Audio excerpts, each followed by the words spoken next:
Bonjour à tous, bienvenue dans cette nouvelle vidéo, j'espère que vous allez bien. Aujourd'hui on va traiter un certain nombre de sujets ensemble, hein. Il y a plusieurs articles que je voulais un petit peu évoquer avec vous, échanger un petit peu là-dessus également, hein, pour savoir un petit peu ce que vous en pensez et puis vous tenir informé un petit peu aussi de l'évolution du secteur des crypto-monnaies et des nouvelles qui arrivent comme ça tous les jours. Là on va reprendre un article là, qui est sorti sur Bitcoin List récemment le 3 février. Je vous mettrai de toute façon comme d'habitude encore tous les liens en description de la vidéo. Le premier va traiter directement des banques et des gestionnaires d'actifs qui ne peuvent clairement plus aujourd'hui ignorer le Bitcoin. Donc on va savoir pourquoi et comment ils peuvent faire aujourd'hui pour ne plus ignorer le Bitcoin.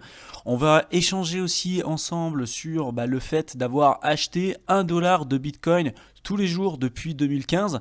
Quels auraient pu être finalement vos résultats si vous aviez fait ça, faire du dollar cost averaging, hein, une stratégie qu'on a déjà évoquée à plusieurs reprises sur cette chaîne YouTube, et finalement en ayant évité tous les aléas de marché, toutes les biais psychologiques que vous pouviez avoir, et si vous aviez investi 1 dollar tous les jours, peu importe les circonstances, 1 dollar depuis 2015, quelle somme d'argent finalement vous auriez de votre côté, sur combien de sommes finalement que vous auriez investi initialement. Donc ça également on va le voir ensemble. On va parler également aussi du quantitative easing qui a eu lieu là récemment en Chine, avec presque 174 milliards de dollars qui ont été injectés comme ça en une soirée sur le marché avec justement les banques centrales chinoises. Et puis on va voir aussi l'évolution avec l'adoption finalement de plus en plus importante liée à Bitcoin, avec des marchands qui acceptent de plus en plus l'utilisation et la commercialisation des biens et services via le réseau Bitcoin. Donc c'est une vidéo qui va être quand même relativement chargée, on va voir plusieurs choses ensemble. Je vous passe directement le générique et je vous retrouve directement après.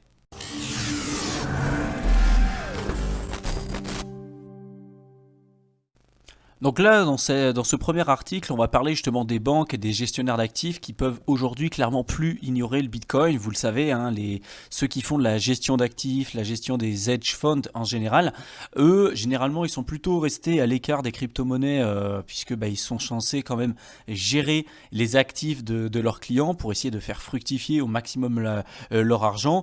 Et l'idée, c'est d'avoir le plus de retour sur investissement possible. Parce que vous savez que plus vous allez avoir un hedge fund comme ça, des personnes qui vont faire de la gestion d'actifs, plus ils vont avoir des retours sur investissement importants, plus il va falloir les payer cher finalement pour qu'ils puissent gérer votre argent à votre place, hein, tout simplement. C'est pour ça qu'aujourd'hui, ceux qui veulent participer à la gestion d'actifs que peut faire Warren Buffett, par exemple, ils vont devoir payer beaucoup plus cher que si vous prenez un petit hedge fund qui vient à peine de commencer avec des retours sur investissement plutôt faibles.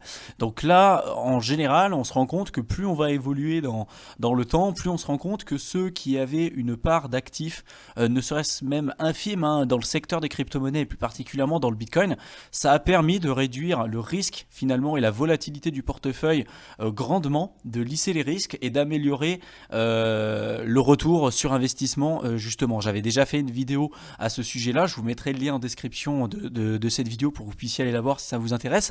En tout cas, pour l'instant, c'est prouvé que Bitcoin, aujourd'hui je parle que du Bitcoin hein, dans cet article, et il parle justement que de ça pour le moment, que le fait d'avoir investi dans Bitcoin, ça a permis de lisser votre risque, puisque vous avez des corrélations qui sont négatives avec différents actifs.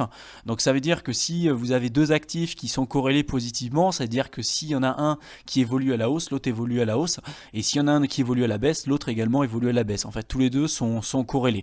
Et vous, ce que vous recherchez quand vous êtes un gestionnaire de hedge fund, surtout quand vous avez vraiment des gros capitaux, c'est de faire en sorte de lisser vos risques et de faire en sorte de trouver des actifs qui ne sont pas corrélés les uns avec les autres, pour essayer de lisser votre risque tout simplement, et de trouver des actifs qui ont vraiment une tendance asymétrique, comme notamment le Bitcoin. Il y a beaucoup plus de chances aujourd'hui que le Bitcoin évolue à la hausse qu'à la baisse, même si c'est quand même, il y a quand même un risque, hein, et c'est quand même un actif qui est aujourd'hui risqué, malgré le fait que plus on avance, plus c'est quelque chose qui devient résilient et intéressant. Et ça, de plus en plus, les hedge funds commencent à le voir. Puisque vous vous doutez bien que si un jour, il y en a un qui commence à arriver dans le secteur des crypto-monnaies, qui dit « Ok, moi j'ai 10 millions d'actifs, par exemple, sous gestion, et je vais placer, par exemple, 1% de ces 10 millions dans le Bitcoin », il aurait surperformé le marché de nombreux pourcents, et puis tous les autres hedge funds pardon, auraient été complètement à la ramasse vis-à-vis de ces performances-là, et donc forcément les clients qui auraient eu ce type-là de retour sur investissement auraient préféré aller vers cet hedge fund-là, et donc la publicité qu'auraient pu avoir ces personnes qui étaient en charge de ces hedge funds aurait vraiment augmenté de manière drastique, et donc c'est tout ce que ces personnes-là finalement recherchent. Et plus on avance, plus on se rend compte finalement de l'utilité du Bitcoin, en tout cas dans la gestion d'actifs. Et ça, il y a beaucoup de personnes qui commencent à s'en rendre compte. Donc je vais vous lire des petites parties de l'article. Après, je ne veux pas tout vous lire, hein. L'idée, c'est que vous puissiez après le lire également de votre côté. Donc ils disent qu'il y a une récente enquête qui a été menée par une entreprise qui a révélé que les fonds de cryptographie dédiés ont rapporté plus de 16% l'année dernière.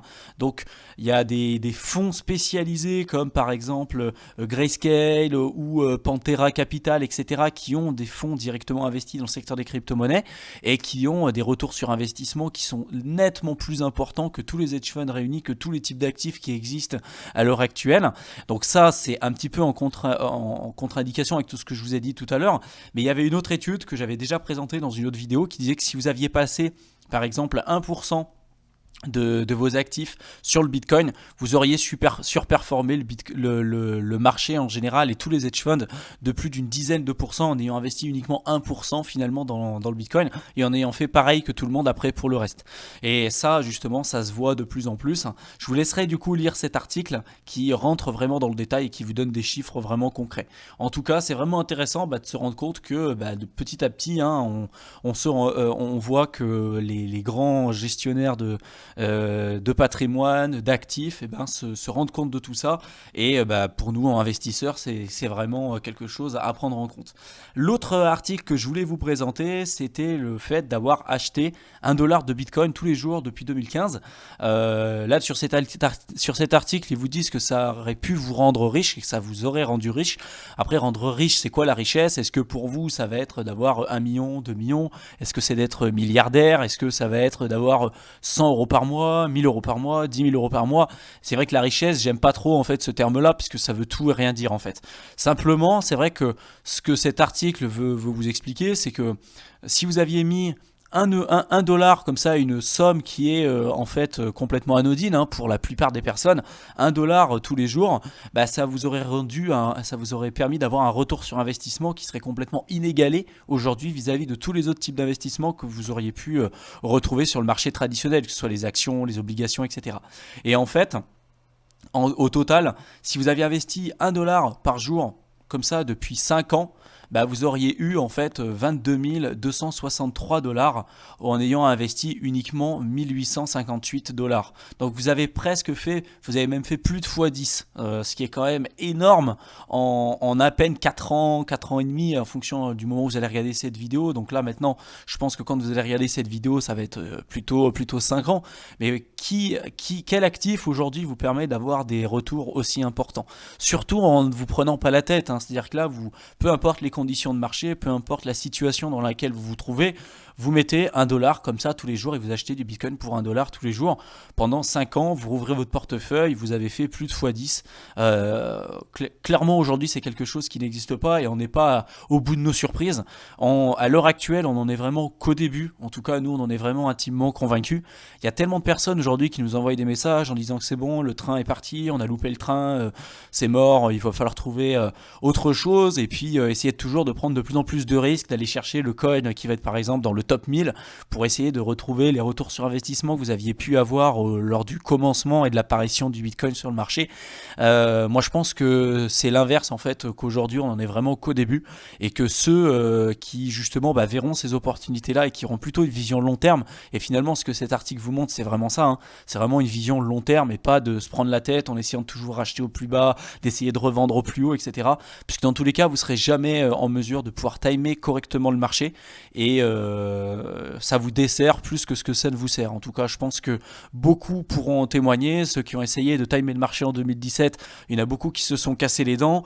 Nous, ça n'a pas été forcément en 2017, mais c'était plutôt au cycle d'avant, lorsqu'on s'était, pareil, quand on a commencé et qu'on a perdu pas mal d'argent au départ, on a essayé de timer le marché, d'essayer de racheter au plus bas, d'essayer de revendre au plus haut, etc. Aucune connaissance dans le trading, etc. Et donc forcément, ça pose des gros problèmes à la fin.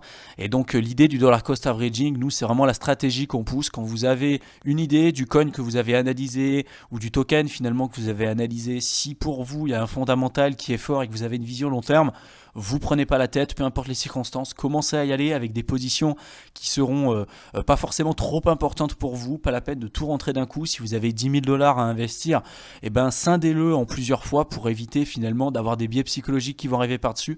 Et en tout cas, nous, on est vraiment persuadés et intimement convaincus que les 10 premières années et les 11 premières années de Bitcoin sont simplement que le commencement, et dans 10 ans, vous verrez que pour ceux qui auront eu justement une vision long terme et qui auront commencé à s'y intéresser aujourd'hui, je pense qu'ils auront eu un retour sur investissement qui sera également plutôt intéressant, comme celui que vous aurez pu avoir ici. Donc il y a un autre article également que je voulais vous présenter également sur Bitcoin List. Je vous mettrai le lien en description de la vidéo, qui a montré que là, en une journée, il y a eu l'équivalent en fait du market cap total de Bitcoin, des 21 millions de Bitcoin qui ont été imprimés comme ça en une soirée. Donc il y a eu 174 milliards de dollars qui ont été imprimés, soit l'équivalent de 1,2 trillion de yuan. Ça, c'est ce qu'on appelle du coup le quantitative easing, l'impression monétaire, la planche à billets si vous préférez. Et donc finalement, encore une fois, ça vous fait vous poser des questions avec tout ce qu'on vous a déjà expliqué sur la chaîne YouTube, l'utilité finalement des crypto-monnaies, de la décentralisation, le fait qu'il va falloir également savoir protéger et diversifier ses actifs pour lutter également aussi contre cette inflation qui va venir ronger de plus en plus votre épargne. Ça, c'est quelque chose qu'il va vraiment falloir avoir en tête dans les années à venir, puisque ça va vraiment aller en se dégradant et pas en s'améliorant, malgré le fait que si vous allumez la télé, que vous écoutez les personnes qui sont censées un petit peu nous rassurer, et puis les analystes financiers nous disent tous que regardez, la bourse bat des records, le chômage est au plus bas, clairement l'économie va bien. Quand vous regardez vraiment entre les lignes, avec tout ce qu'on vous a déjà expliqué sur notre chaîne YouTube, avec les taux d'intérêt négatifs, là le quantitative easing qui bat des records, l'or qui a également pour vocation vraiment à être une réserve de valeur et être un indicateur de la peur en fait des investisseurs. Quand il y a l'or généralement qui augmente, c'est que les investisseurs ont peur finalement pour leur patrimoine et préfèrent investir dans l'or pour sauvegarder leur argent et éviter de perdre finalement en pouvoir d'achat, plutôt que d'aller jouer un petit peu sur les marchés et investir sur du long terme, que ce soit dans l'immobilier ou peu importe. En fait, on voit des bulles apparaître un peu de partout, et aujourd'hui la seule finalement chose qui aujourd'hui n'est pas vraiment dans une bulle, je dirais il y en a deux. C'est aujourd'hui, à l'heure où je tourne cette vidéo, les crypto-monnaies, où on en est qu'au début, et les métaux précieux qui ont subi une forte baisse, une forte pression à la baisse depuis de nombreuses années. Alors il y a énormément de manipulations sur les métaux précieux, que ce soit sur l'or, l'argent. En tout cas, si vous vous intéressez justement à tout ça, vous creusez également l'aspect métaux précieux. L'or et l'argent, et je conseille vraiment à tout le monde, c'est vrai que ça n'engage que nous, mais dans l'époque à laquelle on vit et les années qui arriveront par la suite, pour ceux qui n'auront pas de métaux précieux, de l'or, de l'argent ou des crypto-monnaies, je suis persuadé qu'ils s'en voudront quand même toute leur vie, puisque si demain on arrive sur une hyperinflation comme on a pu avoir au Venezuela, en Argentine, au Zimbabwe ou peu importe, là il peut vraiment y avoir des problèmes, d'autant plus que c'est la première fois dans toute l'histoire de l'humanité où on est dans un système où on a uniquement des monnaies fiduciaires. Autrefois, on avait vraiment l'étalon or, ce qu'on appelait avant 1971, on avait l'or qui était rattaché finalement à la valeur du dollar, et toutes les autres monnaies fiduciaires étaient rattachées au dollar, qui elles-mêmes étaient rattachées à l'or, sauf que par la suite on a eu Richard Nixon, hein, qui a rompu cette promesse-là de la convertibilité du dollar en or. Et du coup, vu que toutes les monnaies fiduciaires du monde entier étaient rattachées au dollar, qui elle-même était rattachée à l'or, bah, vu que le dollar maintenant n'est plus du tout rattaché à l'or, on est rattaché finalement à rien du tout. Et donc on a toutes des monnaies qui sont vraiment catégorisées comme fiduciaires, c'est-à-dire qu'elles ne reposent aujourd'hui absolument sur rien, on peut les imprimer comme on souhaite, et donc il n'y a plus aucune limite à tout ça. Donc si aujourd'hui vous avez 100% de votre patrimoine et rien du tout, par exemple dans les métaux précieux ou dans les crypto-monnaies, bah moi je suis persuadé que ça sera vraiment quelque chose à laquelle il va falloir que vous réfléchissiez, savoir si c'est vraiment une bonne stratégie ou non pour pouvoir aujourd'hui arriver dans un système qui ne s'est encore jamais vu dans toute l'histoire de l'humanité en fait. Pour l'instant, ça s'est encore jamais vu. Et vous êtes à la merci finalement des élites qui vont décider, comme là par exemple en Chine, d'imprimer en une soirée l'équivalent de 174 milliards de dollars et puis d'évaluer finalement le pouvoir d'achat des personnes qui auront directement leur argent en yuan en l'occurrence ou en dollars ou peu importe en fait. Si aujourd'hui vous n'êtes pas diversifié, si vous n'avez pas des actifs tangibles, dans les années à venir vous allez avoir une dépréciation finalement de votre patrimoine et de votre pouvoir d'achat. Également, là, la dernière chose que je voulais voir avec vous, je vous laisserai encore une fois cet article qui vous montre que de plus en plus, on a eu une hausse de presque 15% du nombre de magasins et d'enseignes qui finalement commencent à accepter de plus en plus les crypto-monnaies et notamment le Bitcoin. Et ça, je trouve que c'est vraiment encourageant par la suite, puisque l'objectif du Bitcoin, si vous avez suivi, si vous avez lu le white paper au départ, c'est d'être une monnaie digitale peer-to-peer, donc de personne à personne, décentralisée. C'est vrai qu'aujourd'hui, on se rend compte que le Bitcoin et pas vraiment utilisé comme étant une monnaie peer-to-peer puisque les personnes ont plutôt tendance à détenir et garder finalement cet actif de leur côté puisqu'il va valoir sans doute un peu plus demain. Vous n'avez aucune utilité à dépenser un actif qui va sans doute valoir plus dans un mois, 2 mois, 1 an, 2 ans, donc vous avez plus tendance à le tenir et de dépenser les monnaies ou les actifs qui ont plus réellement de valeur ou qui risquent de se déprécier avec le temps. C'est pour ça d'ailleurs qu'on dit que vous allez avoir plus tendance à utiliser vos euros, vos dollars ou d'autres types de moyens d'échange que vos bitcoins, puisque vos dollars, vous savez que dans quelques années, ils vaudront encore moins en termes de pouvoir d'achat. Peut-être qu'en termes de chiffres sur votre compte en banque, ça va valoir un peu plus parce que vous aurez plus de chiffres, mais en termes de pouvoir d'achat, vous en aurez quand même beaucoup moins. Vous aurez beaucoup moins de pouvoir d'achat tout à fait sur votre compte en banque. Et donc pour le Bitcoin, en fait, c'est complètement l'inverse. Donc c'est vrai qu'initialement, Bitcoin, c'était vraiment censé être une monnaie digitale peer-to-peer, donc de personne à personne. Et de plus en plus, en fait, au vu des différents événements qu'on a pu avoir jusqu'à présent, on se rend compte que Bitcoin, de plus en plus, est plutôt perçu par le marché comme plutôt étant une réserve de valeur et non pas comme étant une monnaie d'échange vraiment à proprement parler, par exemple pour acheter son café ou acheter son pain. En fait, Bitcoin, j'ai l'impression que le marché a décidé qu'il aurait vocation à devenir beaucoup plus que ça, pas simplement un moyen d'échange pour acheter son café ou peu importe en fait. On n'a il n'y a aucune utilité à avoir ce genre de sécurité-là. La sécurité aujourd'hui que permet de fournir le Bitcoin au marché à l'heure actuelle, on a une sécurité qui est inégalée. Vous n'avez aucun intérêt à utiliser ce genre de système-là pour pouvoir acheter votre café, surtout si les frais de transaction sont aussi importants. Et on se rend compte avec tous les événements qu'on voit, que ce soit les crises financières en Argentine, au Venezuela, donc les crises monétaires plutôt, également lorsqu'il y a eu l'attaque de Trump avec le général Soleimani qui a été assassiné, on a eu une hausse de l'or, de l'argent et puis également du Bitcoin. Alors on se rend compte que petit à petit, en fait, Bitcoin joue le rôle de réserve de valeur comme les métaux précieux, comme l'or et l'argent. Alors encore une fois, c'est le marché pour moi qui décide finalement ce à quoi va servir une technologie et c'est pas le white paper du départ qui est censé dire ça va servir à ça. Au départ, vous savez, les sortes de skateparks que vous voyez en fait aux États-Unis, à la base, en fait, c'était des sortes de piscines qui étaient au départ vraiment des piscines atypiques qui étaient réservées pour des personnes qui avaient beaucoup d'argent. Et en fait, le marché a décidé que ça ne serait pas utilisé pour être utilisé vraiment comme des piscines, mais plutôt comme un moyen de pouvoir faire du skate et également du roller en fait. Et donc, encore une fois, cet exemple, elle montre très bien que c'est pas parce que vous allez avoir une idée au départ que le marché va forcément utiliser cette idée-là que vous aviez eue initialement. C'est le marché qui va décider de comment on va utiliser finalement cette nouvelle technologie. Et aujourd'hui, la technologie Bitcoin n'appartient plus à son créateur, même si elle a permis justement de développer tout ce qu'on connaît aujourd'hui et ce qu'on connaîtra sans doute demain.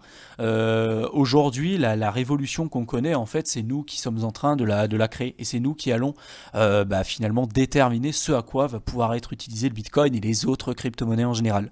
Donc j'espère que cette vidéo vous a plu. Je vous mettrai encore une fois tous les liens en description de la vidéo pour que vous puissiez également creuser ces articles que je trouve vraiment très intéressants.